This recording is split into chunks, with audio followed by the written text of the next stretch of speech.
আমি 20,000 করে টাকা দেব, ফ্যামিলি কার্ড, 4 কোটি মানুষকে আমি স্বাভাবিক জীবনযাত্রায় ফিরিয়ে আনবো। বলদ কি গাছে ধরে? আমি বুঝি না। বেগম খালেদা জিয়া উনি তো এখনো মুমূর্ষু অবস্থায় হসপিটালেই আছেন। উনি যে কোনো সময় ওনার অবস্থা খারাপের দিকে যেতে পারে। কয়েকদিন আগে একটা সার্জারি হয়েছে, গলার কাছে একটা ছিদ্র করে দেয়া হয়েছে যাতে উনি শ্বাস প্রশ্বাসটা ঠিক মতো করতে পারে। মৃত প্রায় একজন মা। বিএনপির অনেকের কাছে তিনি দেশমাতা, বিএনপির অনেকের কাছে তিনি গণতন্ত্রের মা, এবং তারেক রহমান সময় অসময় মা শব্দটা তখন উচ্চারণ করে যখন তার প্রয়োজন হয়, কিন্তু যখন তার প্রয়োজন হয় না তখন মায়ের ইস্যুটা আর মা না, তখন অন্য কিছু। কারণ আমি কথাটাকে এভাবে আজকের বলবো, আমি বলছিলাম বিষয়টা কন্ট্রোভার্সিয়াল, অনেকে আমার উপরে গোসা করবে, কিন্তু আমার কথাগুলো না বলেই না। দেশমাতা, গণতন্ত্রের মা, আমাদের হৃদয়ের স্পন্দন, তার জন্য জান কোরবান। ওয়ারাস এই ভদ্রমহিলা 3 বারের প্রধানমন্ত্রী, শহীদ রাষ্ট্রপতি জিয়াউর রহমানের স্ত্রী, সত্যিকারের দেশপ্রেমিক। উনি মৃতশয্যায়, ওনাকে মৃতশয্যায় রেখে সাজ সাজ রব উঠেছে, খাম্বা আসতেছে। খাম্বার জন্য আমাদের কোটি কোটি মানুষকে হাজির হতে হবে কোথায়? এয়ারপোর্টে। আপনারা বিএনপি কতটা ক্যান্ডেল লাইট মিছিল দেখেছেন ঢাকা মহানগরীতে বেগম জিয়ার জন্য? বেগম জিয়ার জন্য কয়টা মোমবাতি মিছিল দেখেছেন? মসজিদের দোয়া অনুষ্ঠান দেখেছেন? কয়বার দেখেছেন? বেগম জিয়ার নামের উপরে কত মানুষকে দেখেছেন যে আমরা জীবন দিয়ে ফেলাবো? আজকের কোটি কোটি, 2 কোটি 5 কোটি লোককে এয়ারপোর্টে নেওয়া হবে কেন জানেন? হাম্বার জনপ্রিয়তা কত। আমি একটা কথা বলি, কোন একটা জায়গায় যদি দেওয়া হয় গাঁজা ফ্রি দেয়া হবে, গাঁজা গাঁজা গাঞ্জা বিনা পয়সা দেওয়া হবে, ওখানে 1 কোটি গাঞ্জা কর হাজির হয়ে যাবে। কোন জায়গায় যদি বলা হয় যেখানে মদ বিনা পয়সায় দেওয়া হবে, বিয়ার বিনা পয়সায় দেওয়া হবে, ওখানে 5 কোটি মানুষ হাজির হয়ে যাবে মদারু। আবার কেউ যদি বলে যে ভারতের কোন পর্নোগ্রাফি স্টার ঢাকায় এসছে, ওখানেও কোটি লোকজন চলে যাবে। আপনাদের মনে আছে না ভারতীয় পর্ন স্টাররা ওই যে নুড ন্যাংটা মহিলাদের যদি ঢাকায় আনে, ওখানে কোটি লোক হাজির হয়ে যায় না? তাইলে আমরা কি বলবো তারেক রহমানকে এখন এয়ারপোর্টে আনা হইতেছে কি পর্ন স্টার? উনি তো চুরিতে বিখ্যাত, উনি তো হাওয়া ভবন খাম্বা তৈরিতে তার তো বিখ্যাত গত 15 বছরে, এর বাইরে তো আর কিছু দেখি নাই। তাহলে সাবজেক্টটা কি দাঁড়ালো? গণতন্ত্রের মা বলে যাকে বলছেন, দেশ মাতা যাকে বলছেন, হৃদয়ের স্পন্দন যাকে বলছেন, তার জন্য একটু দোয়া আপনাদের মুখে আসে না? তার জন্য একটু মোমবাতি মিছিল করা আপনাদের মনে আসে না?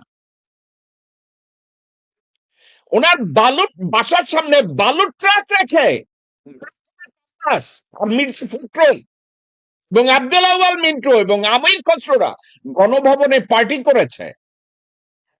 এটা বেগম জিয়া জানতেন? বেগম জিয়া জানতেন যে তাকে নিয়ে সংগ্রামী হচ্ছে, কিন্তু কেউ বেগম জিয়া সুস্থতার জন্য মোমবাতি নিয়ে রাস্তায় দাঁড়ায় নাই, মোমবাতি নিয়ে মসজিদে যায় নাই, মোমবাতি নিয়ে একটা মিছিল বের করে নাই, একটা মিছিল বের করে দোয়া মাহফিলের আয়োজন করে নাই। তাইলে আপনাদের দেশমাতা, গণতন্ত্রের মা হৃদয়ের স্পন্দন, এগুলো কি বিএনপির স্রেফ ভণ্ডামি, হিপোক্রেসি? বিএনপির আসলে হিপোক্রেসি ছাড়া আছেই বাকি। এখন দেখা যাচ্ছে বিএনপির দেশমাতা এবং গণতন্ত্রের মা, যাকে আমি সশ্রদ্ধ চিত্তে আমি সম্মান করি, আমি ইজ্জত করি, আমি ভদ্র মহিলাকে ভালোবাসি, ভদ্র মহিলার সুস্থতা নিয়ে আমি আমেরিকার স্টেট ডিপার্টমেন্টে আমি তাকে বিদেশে চিকিৎসার জন্য আমি আবেদন করেছিলাম। এখন বাংলাদেশে দেখা যাচ্ছে এই বেগম জিয়ার জন্য তারেক রহমান না, ওরফেদ আব্বাস না, আব্দুল আউয়াল মিন্টু না, সালাউদ্দিন না, দেখা যাচ্ছে জামাতের কেউ বেগম জিয়ার জন্য দোয়া করে। আপনারা ঠিক শুনেছেন দর্শক শ্রোতা, কেউ না, বিএনপির কেউ না, জামাতে ইসলামের কেউ বেগম জিয়ার জন্য তুলে মোনাজাত করে। বাহ, ভাগ্যের কি নির্মম পরিহাস! যার দল জামাত ঢুকাচ্ছে, যার ছেলে দেশে বলে কথায় কথায় জঙ্গিবাদ, মৌলবাদ, যারা প্রতিদিন জামাতে ইসলামকে জাহান্নাম, জামাত এত ভালো দল বা ভালো দল না, দ্যাটস এ ডিফারেন্ট কোশ্চেন, কিন্তু জামাতকে যারা এটা করছে, এখন জামাতের কেউ বেগম খালেদা জিয়ার জন্য ওপেনলি দোয়া করছে। আর ছাত্রদলের ছেলেপানরা মদ নিয়ে ব্যস্ত, গাঁজা নিয়ে ব্যস্ত, পার্টি নিয়ে ব্যস্ত, তাদের নেতা আসছে মিস্টার খাম্বা চলেছে, আমি 20,000 করে টাকা দেব, ফ্যামিলি কার্ড, 4 কোটি মানুষকে আমি স্বাভাবিক জীবনযাত্রায় ফিরিয়ে আনবো। বলদ কি গাছে ধরে? আমি বুঝি না। হাদিদের একটা জেনারেশন আছে এখানে, এটা আনবিলিভেবল জেনারেশন। আমি একটা জিনিস আমি আপনাদেরকে দেখাই, আজকে এটা মনোযোগ দিয়ে আপনারা দেখেন, মানে হাদির ইনফ্লুয়েন্স দেখেন। 54 বছর পরে আমরা নজিরবিহীন ঘটনা আমরা দেখতে পাচ্ছি, মা বাবারা হাদির মতো সন্তান তৈরি করার জন্য এখন ট্রেনিং করতেছে, ট্রেনিং দিচ্ছে, তাদের সন্তানকে কবিতা আবৃত্তিতে নিয়ে যাচ্ছে। এবং হাদি যেভাবে আপনার কবিতা আবৃত্তি করতেন, এভাবে তারা কবিতা আবৃত্তি সন্তানদেরকে করাচ্ছেন, এটা আনবিলিভেবল। ইভেন আমার ফারদিনকে আমি চাই সেই জন্য এভাবে কবিতা আবৃত্তি করে, অনেস্টলি স্পিকিং, যদিও সে বাংলাতে এবং ভালো না এখন এই মুহূর্তে, বাট নিশ্চিত করে আমি বলতে পারি আমি তাকে ট্রেনিং দেওয়ার চেষ্টা করবো ভবিষ্যতে। আপনাদেরকে 2টা জিনিস দেখাই, মনোযোগ দিয়ে দেখেন, শুনেন।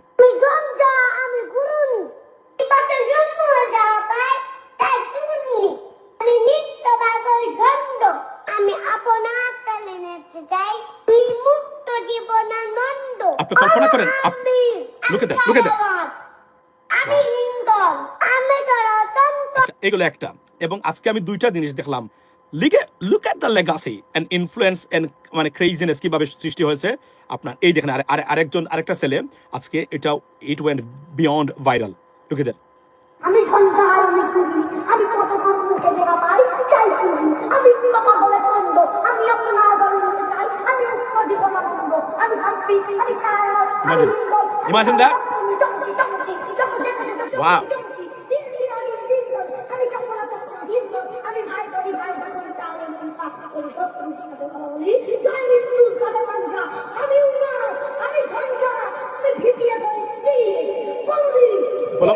অন্যতম Moshir, wow, look at that. The Hadith legacy will remain for years to come, decades to go. Trust me. এমন একটা এক্সেপশনাল ক্যারেক্টার হাদি তৈরি মানে মানে মানে ইনফ্লুয়েন্স এবং ইমপ্রেশনস তৈরি করে গেছে হাদি, ইট ইজ আনবিলিভেবল। আমি ধন্যবাদ দিই বিএনপির ভারপ্রাপ্ত মানে আপনার চেয়ারম্যানকে, যে হাদিকে উনি স্মরণ করেছেন এবং ভালো করে স্মরণ করেছেন এবং হাদির মাধ্যমেই মেসেজটা দিয়েছেন মানে ফেসিবাদকে এবং ভারতীয় মানে আগ্রাসী মনোভাব বা আধিপত্যবাদকে। এটার জন্য ওনাকে ধন্যবাদ দিই। There are many other way you can discuss or criticize, constructive criticize, no doubt about that, but this stuff I liked it। এবং আমি মনে করি হয়তো আপনি চাইবেন আরো সুস্পষ্টভাবে, at least মানে better than nothing, that's what it is, ladies and gentlemen। এবং এই যে কবিতা আবৃত্তি হলো, এখন শুধু এটা তো মাত্র 2টা আসছে, আপনি আগামীতে দেখবেন মাদ্রাসাতে, স্কুলে আপনার কবিতা আবৃত্তির অনুষ্ঠানে এই কবিতাগুলাই সন্তানরা আবৃত্তি করাবে। এই হাদি কি করে গেছে বাংলাদেশে, যে he planted a seed, honestly speaking, that seed will grow and spread widespread across Bangladesh, not only across Bangladesh but also across the world, and his legacy will be carried out through the end of the story, ladies and gentlemen।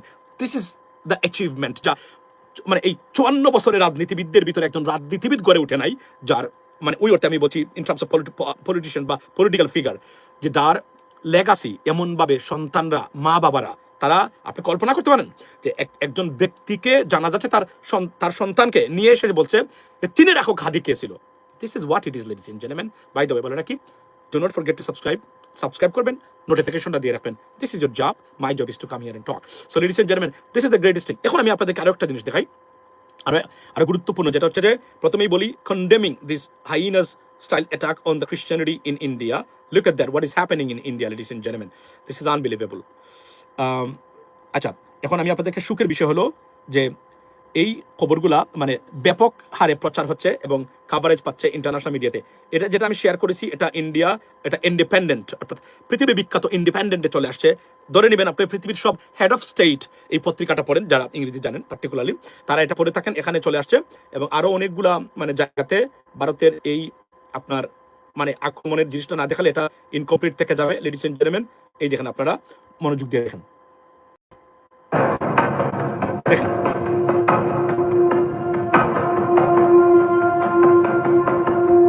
look at that.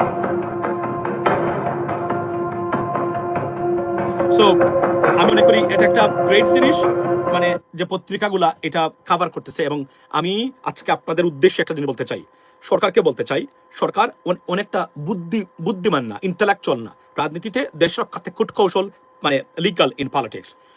Hindu, বৌদ্ধ, খ্রিস্টান ঐক্য পরিষদ যেটা আছে, সবাই দাবি তুলবেন আজকে আপনাদের অনুরোধ, এটাকে আলাদা করে দেওয়া হোক।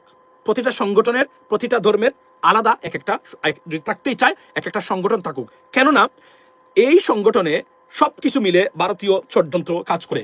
তারা বক্তব্য বা বিবৃতি দেয় বৌদ্ধ খ্রিস্টান ঐক্য পরিষদ থেকে। এটা আমাদের জন্য মারাত্মক ড্যামেজিং। সরকারকে বলবেন, আপনারা একটা আওয়াজ তুলবেন। Fardin, I'm coming, Fardin. Give me 20 minutes, Fardin. I love you, Daddy. So, Fardin, is that okay?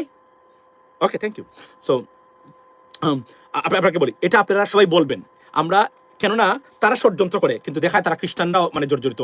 বাংলাদেশের মাটিতে কোনো ধরনের খ্রিস্টান মানুষ বা মানে বৌদ্ধ যারা আছে, কেউ এভাবে আক্রান্ত হয় না, যদি না রাজনৈতিকভাবে যে আওয়ামী লীগ এবং ভারত আগে করে থাকতো এটা। সুতরাং আমি মনে করি এই সংগঠনটা আমাদের বিরুদ্ধে বিষাদগার করে, আমাদেরকে বদনামি করে এবং আমাদের বিরুদ্ধে ষড়যন্ত্রে লিপ্ত। এই সংগঠনের, আমি চাই খ্রিস্টান সম্প্রদায় যারা আছে, উইথ ডিউ রেসপেক্ট, আপনারা আলাদা হয়ে যান। আপনারা আলাদা করে, আপনাদের সমস্যা থাকলে এটা এককভাবে আপনারা ধর্মীয় দিক দিয়ে এটা তুলে ধরুন যদি থাকে। আমাদের ধর্ম কখনো মাইনরিটি টর্চার বা মাইনরিটির প্রতি অবিচার এটা সমর্থন করে না। হ্যাঁ, এখন প্রশ্ন হলো এটা কি হচ্ছে না? অফকোর্স হতে পারে। ধর্মকে অপব্যবহার করে ব্যক্তিগত স্বার্থ এবং রাজনৈতিক স্বার্থে এগুলো হয়ে থাকতে পারে। এই দুইটা জিনিস, বিশেষ করে এগুলা নিয়ে আমি মনে করি আপনারা যারা এখন আছেন 1100-1200 মানুষ আছেন, I request you ladies and gentleman, please raise your voice এবং এটা তুলবেন আপনারা যারা সোশ্যাল মিডিয়াতে অ্যাক্টিভ আছেন। সরকারকে আমরা বলতে চাই, আমি আমার অ্যাঙ্গেলে বলে দিয়েছি অলরেডি, এবং আমি বলবো সরকার এটা ভুল সিদ্ধান্ত। সরকার অনেক গুরুত্বপূর্ণ সিদ্ধান্ত নিয়েছেন দেশের জন্য, কিন্তু কিছু কিছু ক্ষেত্রে তারা ফেল করেছেন। এটা আরো আগে করা উচিত ছিল। এটা আমাদের জন্য একটা ক্যান্সারিয়াস অর্গানাইজেশন। ওয়াই? বিকজ এটা মানে ভারতীয় হাইকমিশনের চালে এই সংগঠন চলে, তাদের পয়সায় তারা চলে, আর আমাদের বিরুদ্ধে বদনাম করে এবং আমাদের বিরুদ্ধে স্টেটমেন্ট দেয়, which is completely dangerous for our country. এটা আমি মনে করি অনতিবিলম্বে এই সংগঠনটা ভেঙে দেওয়া উচিত। হিন্দু ধর্মের মানুষ যারা আছেন, উইথ ডিউ রেসপেক্ট, আপনাদের যদি কোনো সমস্যা থাকে আপনারা আপনাদের মতো করে এটা তুলে ধরুন। তারা মানে প্রত্যেক আলাদা আলাদা করে একটা সংগঠন ঘটাবেন আপনারা, ঘটনা ঘটাবে ভারতীয় হাইকমিশন, ঘটনা ঘটাবে এরা, আর আপনারা বক্তব্য দেন খ্রিস্টান মানে বৌদ্ধ পরিষদ থেকে। We should not do that, right? Fardin, give it 10 minutes, Fardin বাবা। সো এটা আমি মানে বক্তব্য, মানে আমার একটা অনুরোধ থাকবে সবার কাছে, এটা আপনারা তুলে ধরবেন। আরো একটা জিনিস হলো, আজকে সবচেয়ে ইম্পর্টেন্ট জিনিস হলো, ভারতের শুভেন্দু, আপনারা জানেন যে মানে কলকাতার শুভেন্দু যে আপনার উগ্র হিন্দুত্ববাদে বিশ্বাসী, যিনি মানে সারাদিন গরুর মাংসের বিরুদ্ধে বক্তব্য দেয়, গু মাংস খায় না সে, কিন্তু শাহাবুদ্দিনের বাড়িতে এসে কিন্তু 3 বাটি মানে ঈদের সময়, মানে আপনার ঈদুল আজহার সময় 3 বাটি গরুর মাংস সে উনি গোপনে খাইছে। এটা ধরা খেয়েছে, কিন্তু সে অস্বীকার করে সে গরুর মাংস খায় না, আসলে সে গরুর মাংস খায়। এই প্রতারক আজকে কি বলেছে, তাকে নাকি বাংলাদেশ থেকে থ্রেট কল দেওয়া হয়, সে নাকি থ্রেট কল খাচ্ছে।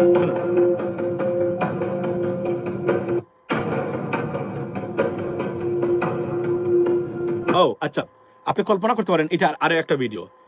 আপনারা কি বুঝতেছেন এই বাংচুরে মানে শুভেন্দু নিজে ছিল? Wow, this is dangerous for India. I am telling you, Indian people, you guys need to, you guys,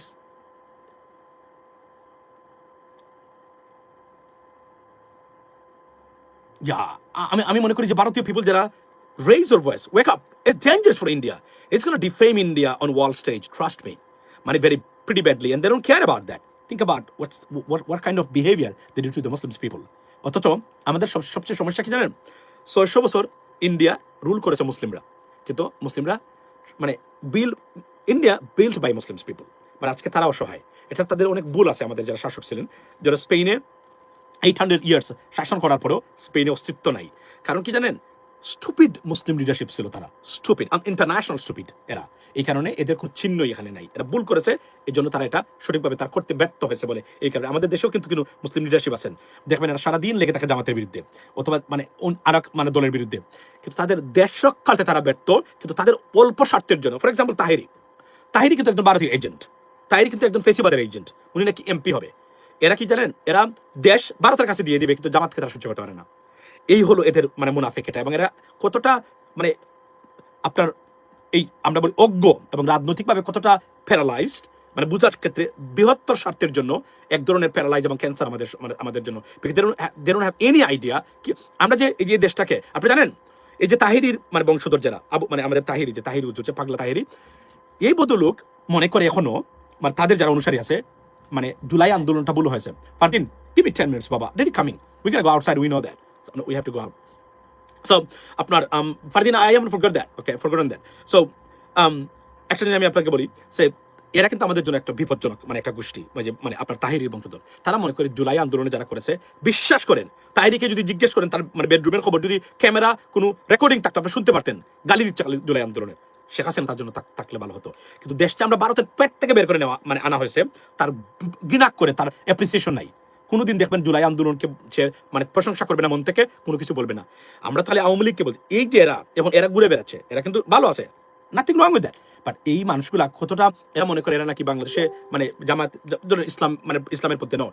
যদি দুশ্মন কেউ থেকে থাকে ইসলামের পক্ষে, আমি মনে করি এরাই আমাদের দুশ্মন। কারণ এদের মানে নাইভিটি এবং আমি যদি বলি প্রজ্ঞার অভাব। Fardin, give me 2 minutes, Baba. Okay. So, আপনার এটি হচ্ছে সবচেয়ে বড় মানে বিপজ্জনক, লেডিস এন্ড জেন্টলম্যান। সো আমার আজকের এই বক্তব্যটা এখানে ছিল, সেটা হচ্ছে যে আপনার ভারতে আজকে, এবং আমি ধিক্কার দিই বাংলাদেশের মিডিয়াকে, ধিক্কার দিচ্ছি, shame on you Bangladeshi media.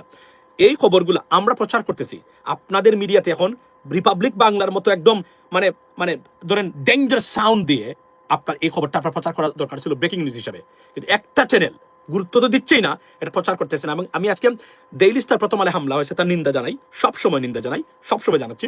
আমার বক্তব্য এই জায়গাতে, প্রথম আলো ডেইলি স্টারে এটা কেন মানে কি করলো না, জায়গা করে নিতে পারলো না এই খবরগুলো, ওয়াই? এটা আমি জানতে চাই। আপনি মানে দীপু দাস তাকে যে হত্যা করেছেন, যতটা না ধর্মীয় ততটা মানে মানে ব্যক্তিগত তার সমস্যা ছিল, অবশ্যই নিন্দনীয়। কারণ আইন নিজের হাতে তুলে নেওয়া এটা গুরুতর অপরাধ, সর্বোচ্চ শাস্তি দাবি করি। বাংলাদেশে এগুলোর স্থান নেই, no place in Bangladesh. I mean, আপনার minority torture, so-called anything else, we should have someone given any place for them, honestly speaking, and we should, I mean, reject them with utmost ability, ladies and gentlemen. But আমার প্রশ্ন হলো, ভারতের যে এগুলা হয়, তাহলে আমাদের দেশে হলে প্রথম আলো এবং ডেইলি স্টার মানে মৌলবাদ, জঙ্গিবাদ, ভারতে যে এগুলা হচ্ছে, এগুলা কোনো বক্তব্য কেন প্রথম আলো ডেইলি স্টার থেকে আসে না? এই বক্তব্যটা আমি জিজ্ঞেস করতে চাই। মানে এই তথাকথিত এরা যে আসলে এরা কারা আসলে? আপনি বাংলাদেশে ঘটনা ঘটলে সবার আগে ফলো করে প্রচার করেন, তাহলে এই খবর আপনাদের এখানে স্থান পায় না কেন? তাহলে আপনারা আসলে কাদের স্বার্থ রক্ষা করেন? It's the biggest question right now, we can ask them, right? Second thing হলো যে আপনার এই যে অতিরঞ্জিত মানে কাজ করে যাচ্ছেন বর্তমানে, দেখলাম কিছু মিডিয়া, উই আন্ডারস্ট্যান্ড দ্যাট। এবং আরো কিছু ভাইয়েরা আছেন বিভিন্ন দলের যারা সমালোচনা করতেছেন তারেক রহমানের, মানে বিএনপি ভারপ্রাপ্ত চেয়ারম্যান তারেক রহমান সাহেব, যে ওনার পায়খানা দেন, পায়খানা খায়, এই সেই অতিরঞ্জিত, you know what I mean guys, tolerate this one. মনে রাখবেন, ডিভিশন সৃষ্টি করবেন না, ধীরে স্থিরে যান। সমালোচনা করতে পারেন, নট আর বাদ, you have the right, but ধীরে স্থিরে যান। আবারও বলছি, ফেসিবাদ বিরোধী, আধিপত্যবাদ বিরোধী যারা আছে, মানে বাদ বিরোধী, সবার ভিতরে ঐক্য থাকতে চাই, তখনই Bangladesh will be highly protected. That's what it is, ladies and gentleman. এবং আবারও বলছি, পৃথিবীতে বাংলাদেশের একজন দুশ্মন নাই, একটা দেশও দুশ্মন নাই, একটাই দুশ্মন আমাদের বা আমাদের জন্য থ্রেট, বিপদ। সেটা কি? সেটা হচ্ছে ভারতীয় আধিপত্যবাদ যেটা আছে। এটার থেকে বেরোতে গেলে ক্লিয়ার সিগন্যাল দিতে হবে। You know what, we want your, or I mean, like we want a better country, like a prosperous, a progressive India. But please do not interfere or come to interfere beyond the borders. That's what it is. এটা যদি আমরা বলতে পারি এবং দ্ব্যর্থহীন ভাষায় বলতে পারি, unequivocally বলতে পারি, অন্তত বাংলাদেশ মানে প্রোটেক্টেড হবে। If not, there will be a chaos always. এবং এই এখন বা আগামী নির্বাচনের মাধ্যমে বাংলাদেশে যদি সত্যিকার অর্থে ভালো মানুষ দ্বারা বাংলাদেশের সরকার গঠন না হয় এবং বাংলাদেশ মানে রিপ্রেজেন্ট না করে, বাংলাদেশ আগামী 50 বছরের ভিতরে আর কখনো ফিরতে পারবে না। কেননা মাথায় রাখবেন যে যদি রং মানুষ দ্বারা পরিচালিত হয়, যারা করেছিলেন অলরেডি প্রতিবাদ জুলাই বিপ্লব থেকে, এরা একসময় বিপদগ্রস্ত হবেন। আমি আজকে দেখলাম এই যে একটা মেয়ে আছে, ওই যে খুব বড় মানে খুব মানে ভোকাল এবং ভাইরাল ছিল আপনার আধিপত্যবাদ মানে জুলাইয়ে, সেই মেয়েটাকে গ্রেফতার করা হয়েছে গতকালকে, সানজিদা সম্ভবত তার নাম, এবং 50 কোটি টাকার নাকি, অথচ তার বাড়িঘর দেখলে বোঝা যায় না সে নাকি মানে কোটি কোটি টাকা চাঁদাবাজি করতেছে বা মানে সিন্ডিকেট করতেছে। এটা I have a doubt about that. তো এমন না যে জুলাইয়ের অনেক মানুষ আছে যারা ঐক্যবদ্ধ বা যারা জুলাইতে অংশগ্রহণ করেছিল তারা যে সুবিধা নেন নাই, অপকর্ম করেন নাই, তা কিন্তু নয়, করেছেন। কিন্তু ইচ্ছাকৃতভাবে এদেরকে ডিফেম করা, এদেরকে ধ্বংস করে দেওয়ার পরিকল্পনা কিনা, এটা আমাদের দেখতে হবে, এটা খুব গুরুত্ব সহকারে দেখতে হবে। That's what it is ladies and gentleman from me. So above all আজকে যেটা সেটা হচ্ছে যে আমি আমার লাইভের শেষে আমি আবারও ধন্যবাদ দিব বিএনপির ভারপ্রাপ্ত চেয়ারম্যান তারেক রহমানকে। উনি 100% স্ট্রংলি না হলেও, অ্যাগ্রেসিভলি না হলেও, মিডিয়াম রেঞ্জও ভারতকে এবং ফেসিবাদকে একটা বক্তব্য দিয়েছেন যা could create an irritation amongst them, undoubtedly, ladies and gentlemen. So this is what from me. এবং ভারতের আপনার খ্রিস্টানদের উপর ভয়াবহ হামলা, যারা যিনি একটু আগে একজন বলে গেছেন দ্য বোয়া, ইটস নট বোয়া, ইন্ডিপেন্ডেন্ট পত্রিকা। Do you have any idea about this newspaper? এবং আর কোনটা, সেটা হচ্ছে যে আপনার ইন্ডিপেন্ডেন্ট এবং the Telegraph. Do you understand about this newspapers? You have no idea. তারা সরকার পতন করার ক্ষমতা রাখে এই দুইটা পত্রিকা, এক একটা এডিটোরিয়াল মোর দেন এনাফ। সুতরাং এই পত্রিকাগুলা পৃথিবী বিখ্যাত এবং এই পত্রিকাগুলা সাধারণ মানুষের পড়ালেখা করে না। ল্যাঙ্গুয়েজ যেটা লিঙ্গুইস্টিক মানে ভার্সন যায় পত্রিকাগুলার, আনবিলিভেবল, ওটাই আপনি বুঝতে পারবেন না। সুতরাং এটা পৃথিবীর সব বড় বড় হেড অফ স্টেট বিজনেসম্যান যারা আছে, টপ লেভেলের মানুষ যারা এলিট শ্রেণী, তারাই পত্রিকাগুলো পড়েন, সাথে আমিও পড়ি রেগুলারলি। এখন আপনি বলতে পারবেন যে এর মানে কি আপনি এলিট, এগুলা you can say whatever you want to do, but that's, এটা থেকে আমার শেখার আছে, এই জন্য আমি এগুলো পড়ি, লেডিস এন্ড জেন্টলম্যান, নিয়মিতই পড়ি। সো ভালো থাকবেন, আবারও বলি বাংলাদেশের পক্ষে থাকবেন, এবং let's see what happens next. Okay, এবং আবার বলি লাইভের শেষে, আধিপত্যবাদী এবং ফেসিজম নিপাত চাক বাংলাদেশের মানুষ এবং বাংলাদেশের গণতন্ত্র মুক্তি পাক। আসসালামু আলাইকুম।